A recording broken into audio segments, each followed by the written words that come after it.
بسم اللہ الرحمن الرحیم۔ تو آج کی اس ویڈیو میں میں آپ کو ایک ایسے نبی علیہ السلام کے بارے میں بتا رہا ہوں جنہیں ایک ظالم عورت نے اپنے غصے کی وجہ سے شہید کروا دیا۔ تو جی ہاں، میں حضرت یحییٰ علیہ السلام کے بارے میں بات کر رہا ہوں۔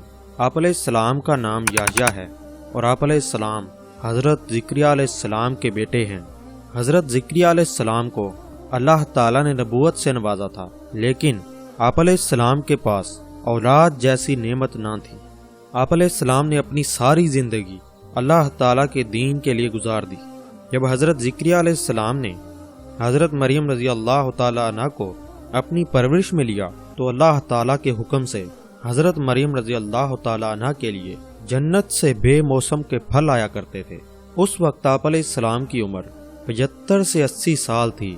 تو آپ علیہ السلام کے دل میں یہ خیال آیا کہ جو حضرت مریم رضی اللہ تعالیٰ عنہ کے لیے جنت سے بے موسم کے پھل بھیجنے پر قادر ہے، وہ اس پر بھی قادر ہے کہ مجھے اس بڑھاپے میں اولاد جیسا پھل عطا کر دے۔ چنانچہ آپ علیہ السلام نے محراب کے اندر داخل ہو کر اللہ تعالیٰ کی بارگاہ میں دعا کی کہ اے میرے رب، تو جانتا ہے کہ میں بوڑھا ہو گیا ہوں، میں ہمیشہ تجھے پکارتا ہوں، تو مجھے ایک ایسا بیٹا عطا فرما جو میرے بعد تیرے دین کو آگے پھیلائے۔ تو آپ علیہ السلام کے سامنے اچانک حضرت جبرائیل علیہ السلام ظاہر ہوئے۔ انہوں نے آپ علیہ السلام کو بیٹے یحییٰ علیہ السلام کی بشارت دی۔ تو اس طرح حضرت یحییٰ علیہ السلام کی ولادت ہوئی۔ جب آپ علیہ السلام کی عمر 2 سال ہوئی تو اللہ تعالیٰ نے ارشاد فرمایا، اے یحییٰ، کتاب تورات کو مضبوطی سے تھامے رکھو اور اس پر عمل کرو۔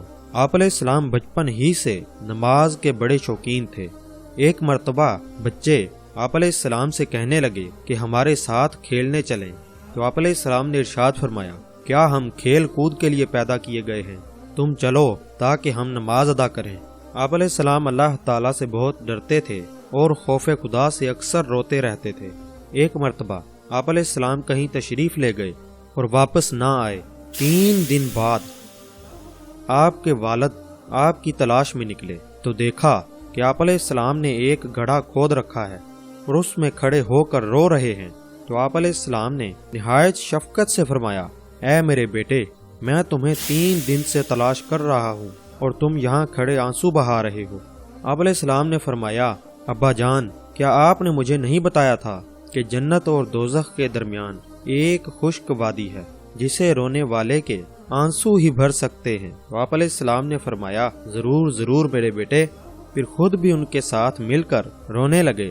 اللہ تعالیٰ نے حضرت یحییٰ علیہ السلام کو حضرت عیسیٰ علیہ السلام کی تصدیق کرنے، اہل ایمان کا سردار، قوت کے باوجود عورتوں سے بچنے والا اور صالحین میں سے ایک نبی بنایا۔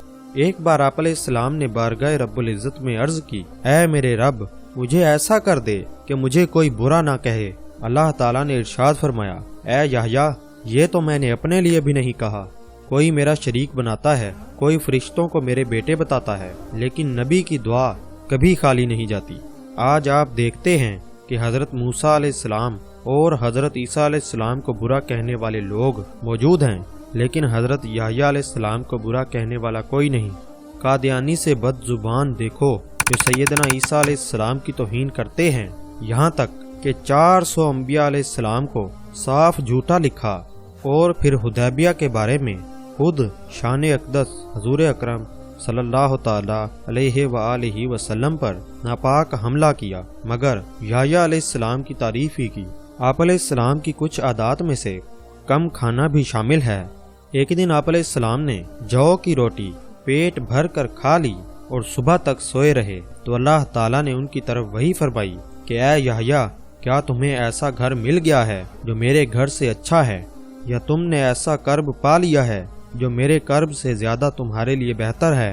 اے یحییٰ، مجھے اپنی عزت و جلال کی قسم، اگر تم جنت الفردوس کو دیکھ لو تو تم اسے پانے کے شوق میں اتنے مصروف ہو جاؤ کہ تمہاری چربی پگھل جائے اور تمہاری جان چلی جائے، اور اگر تم جہنم کو دیکھ لو تو اس کے خوف سے تمہاری چربی پگھل جائے اور تم اتنا رو کہ آنسوؤں کے بعد خون بہنے لگے اور ٹاٹ کا لباس چھوڑ کر چمڑے کا لباس پہننے لگو۔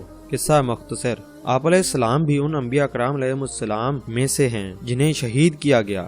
ابن اساکر رحمۃ اللہ علیہ نے آپ علیہ السلام کی شہادت کا واقعہ اس طرح تحریر فرمایا ہے کہ دمشق کے بادشاہ حراد بن حرار نے اپنی بیوی کو 3 طلاقیں دے دی، پھر وہ چاہتا تھا کہ اسے دوبارہ اپنی بیوی بنا لے۔ اس نے حضرت یحییٰ علیہ السلام سے فتویٰ طلب کیا تو آپ علیہ السلام نے فرمایا وہ اب تم پر حرام ہو چکی ہے۔ یہ بات اس کی بیوی کو بہت ناگوار گزری تو وہ آپ علیہ السلام کو شہید کرنے کے در پہ پہنچ گئی۔ چنانچہ اس نے بادشاہ کو مجبور کر کے قتل کی اجازت لے لی، اور جب آپ علیہ السلام مسجد جبرون میں نماز ادا کر رہے تھے تو سجدے کی حالت میں انہیں قتل کروا دیا اور ایک تشت میں ان کا سر مبارک اپنے سامنے منگوایا۔ اسی حالت میں اس پر خدا کا یہ عذاب نازل ہو گیا کہ وہ عورت زمین میں دھنس گئی۔ تو امید کرتا ہوں کہ آپ کو یہ ویڈیو بہت پسند آئی ہوگی۔